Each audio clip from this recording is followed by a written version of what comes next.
Bismillahirrahmanirrahim. Assalamualaikum warahmatullahi ta'ala wabarakatuh. Sebelumnya, izinkan saya memperkenalkan diri.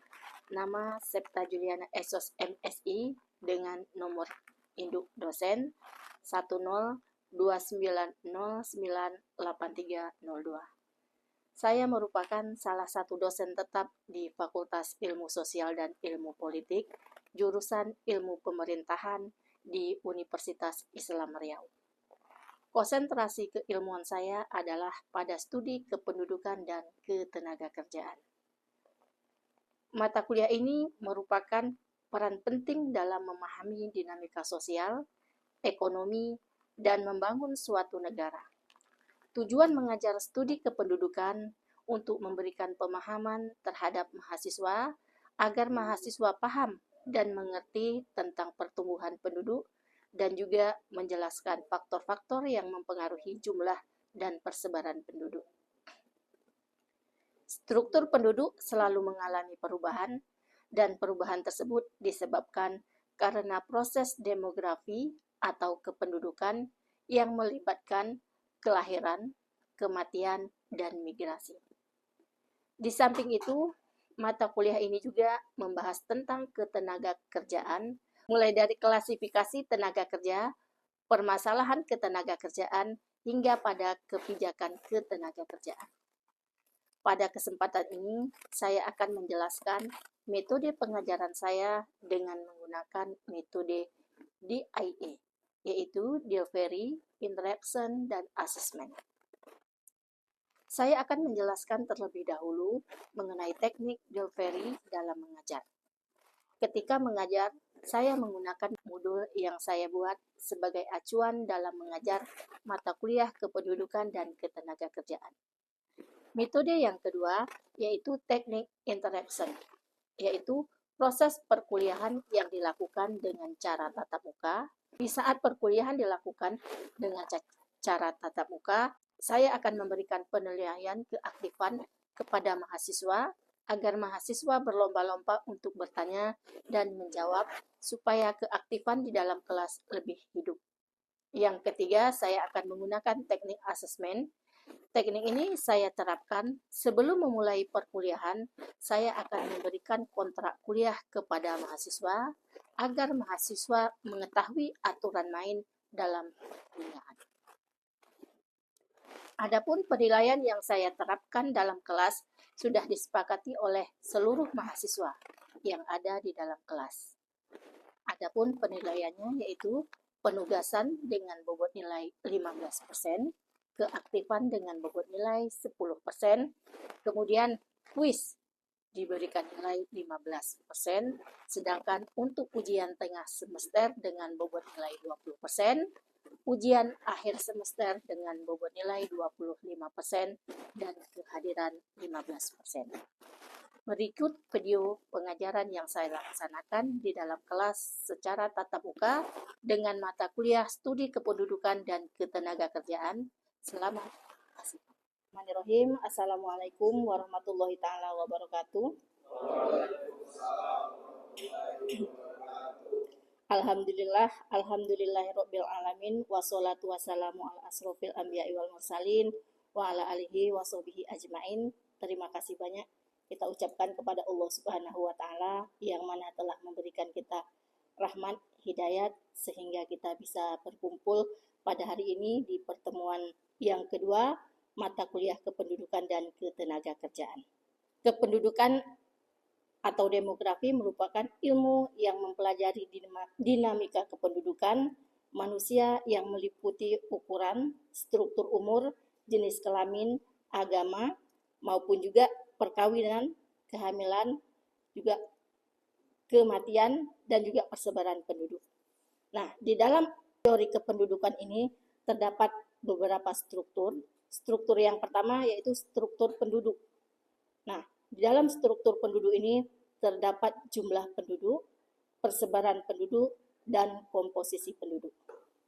Sedangkan yang kedua, proses penduduk dalam bentuk dinamis, yaitu yang membahas tentang fertilitas, mortalitas, dan migrasi penduduk.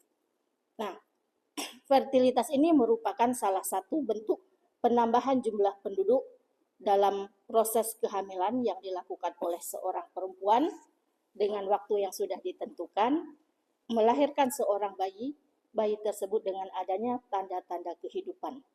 Nah, jadi yang dinamakan bayi yang lahir hidup itu disebut dengan fertilitas. Ya.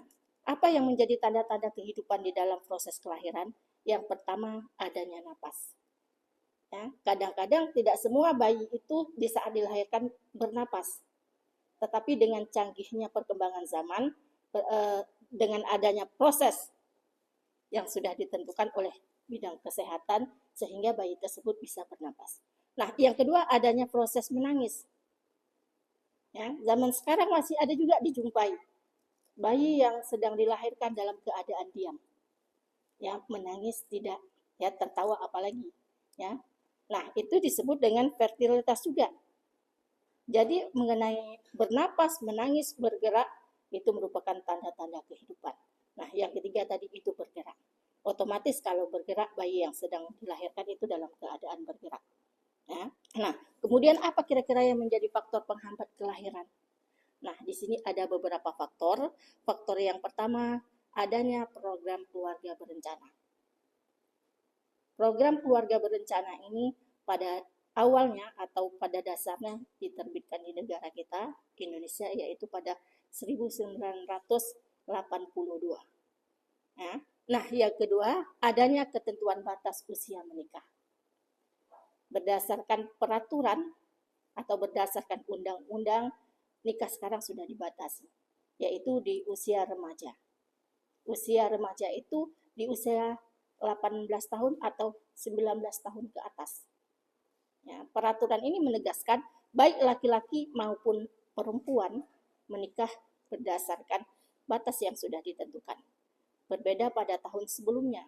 Ya, pada tahun sebelumnya itu usia menikah dengan batas usia 12 tahun untuk perempuan dan 16 tahun untuk laki-laki. Kalau sekarang sudah disamakan.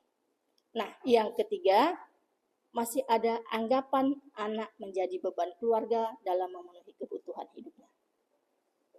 Nah, maksudnya di sini anak yang tidak bisa melaksanakan pendidikan dengan seutuhnya, ya, sehingga menjadi beban bagi keluarga. Nah, yang keempat, adanya pembatasan tunjangan anak untuk PNS ataupun instansi-instansi yang lain. Nah, biasanya yang mendapatkan tunjangan itu kan cuma 2 anak. Ya, lebih dari 2 anak biasanya orang mengatakan itu anak swasta, bukan anak pegawai negeri sipil. Jadi itu merupakan salah satu penghambat kelahiran. Nah, yang kemudian yang terakhir adanya penundaan kawin. Nah, mungkin salah satu contoh seperti kalian, ya, mahasiswa, selaku mahasiswa itu jarang yang kawin atau jarang yang melakukan proses pernikahan. Sehingga itu menjadi salah satu penghambat kehamilan. Sekarang kita melihat mengenai konsep fertilitas, ya, atau proses kelahiran. Yang pertama adanya lahir hidup. Lahir hidup ini kelahiran seorang bayi yang menunjukkan tanda-tanda kehidupan. Yang kedua, lahir mati, yaitu kelahiran seorang bayi yang sudah berumur minimal 28 minggu tanpa menunjukkan tanda-tanda kehidupan dilahirkan. Kira-kira siapa yang tahu 28 minggu itu berapa bulan?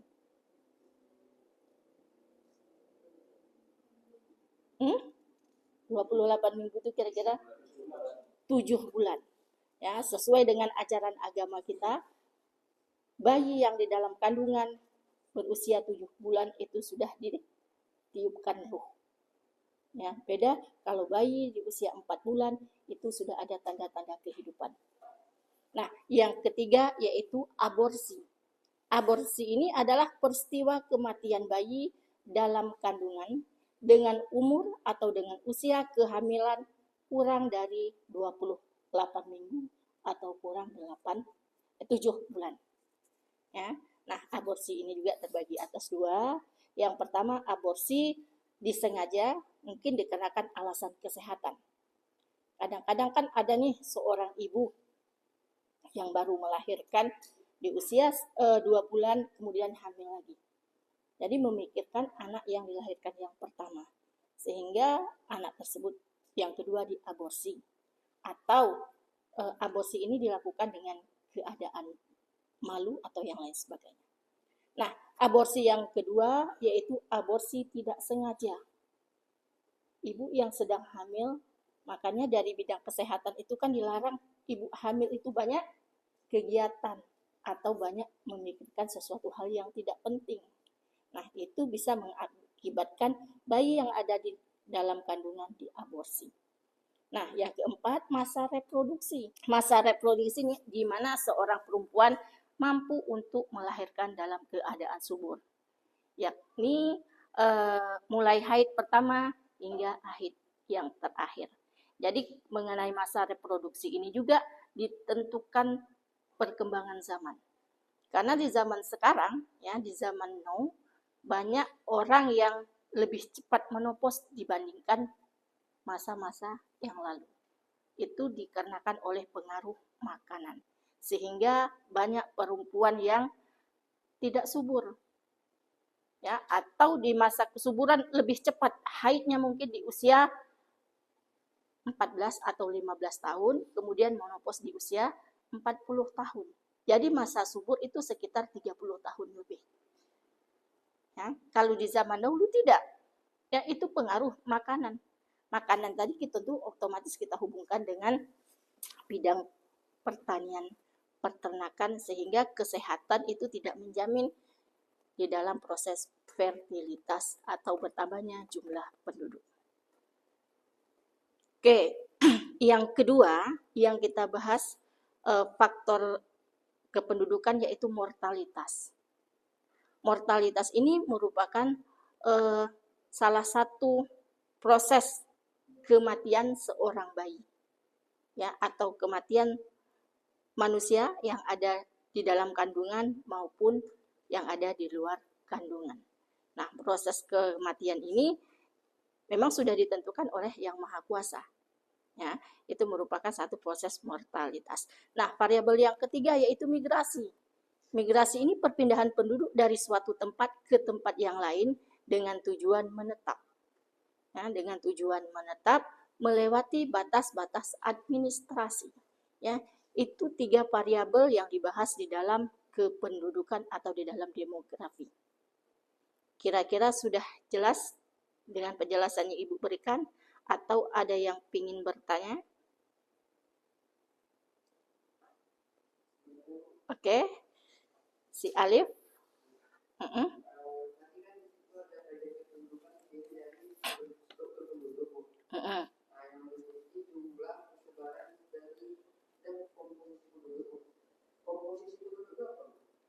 Oke, komposisi penduduk ini merupakan kriteria tertentu, ya, seperti usia di dalam tempat tinggal kita, usianya itu ada berapa orang, ya, usianya sekitar dari usia 0 hingga usia lanjut. Nah, yang kedua dilihat dari jenis kelamin. Di dalam suatu daerah itu lebih banyak nggak jenis kelamin perempuan ketimbang jenis kelamin laki-laki. Nah, itu yang dinamakan dengan komposisi penduduk, ya, status perkawinan, tingkat pendidikan, ya, pekerjaan yang ada. Nah, itu disebut dengan komposisi penduduk. Nah, kapan kita mendapatkan penjelasan atau memahami dengan komposisi penduduk ini? Nanti masalah perhitungan jumlah penduduk yang bisa dilakukan dalam beberapa variabel. Variabel pertama dilihat dari sensus penduduk.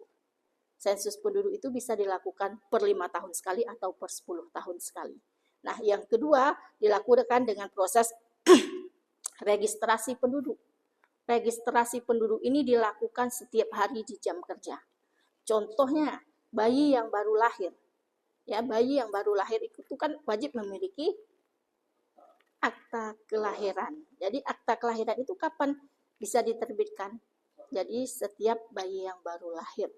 Ya, itu sesuai dengan dinas terkait, Disdukcapil. Nah, zaman sekarang ada juga Disdukcapil sudah bekerja sama dengan dinas-dinas terkait atau dengan rumah sakit, ya, ataupun Puskesmas. Jadi kita tidak perlu harus pergi ke Disdukcapil, tetapi Disdukcapil yang turun ke lapangan atau disebut dengan jemput bola.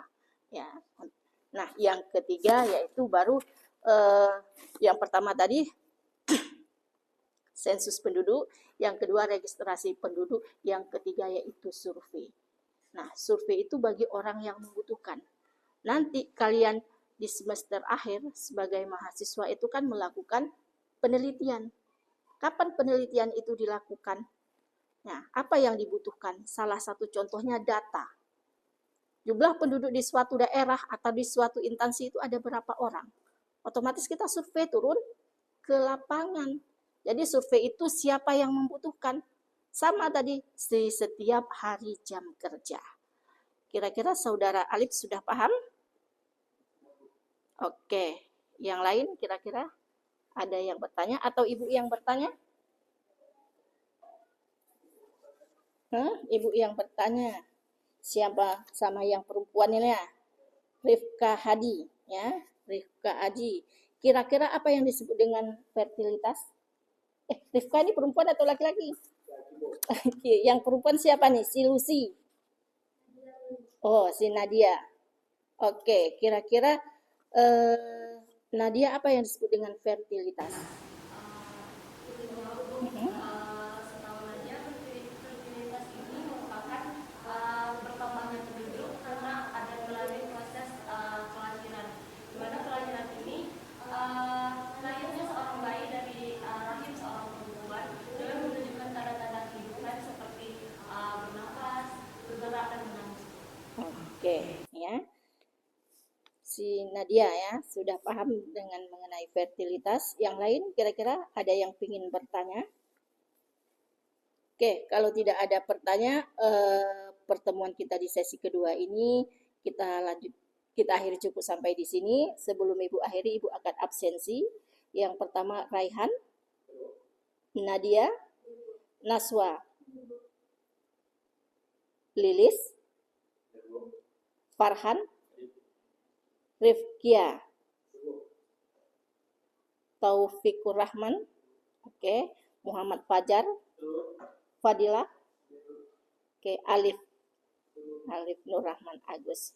Oke, baiklah pertemuan kita di minggu ini mungkin Ibu akhiri cukup sampai di sini. Untuk minggu depan mungkin kita ada tugas atau diskusi bersama mengenai mata kuliah kependudukan dan ketenaga kerjaan. Ibu akhiri dengan wabillahi taufik wal hidayah. Wassalamualaikum warahmatullahi wabarakatuh. Waalaikumsalam.